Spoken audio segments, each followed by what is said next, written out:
with that, let's just jump right into it. Let me pull myself up there. There we go.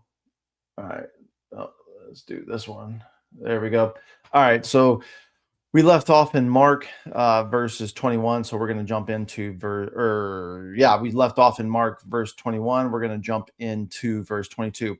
If you didn't watch last week's video or a couple of weeks ago before we started having all the power outages here in Texas, you know that Jesus was able to speak at the synagogue because it is not a traditional church as we think of as today.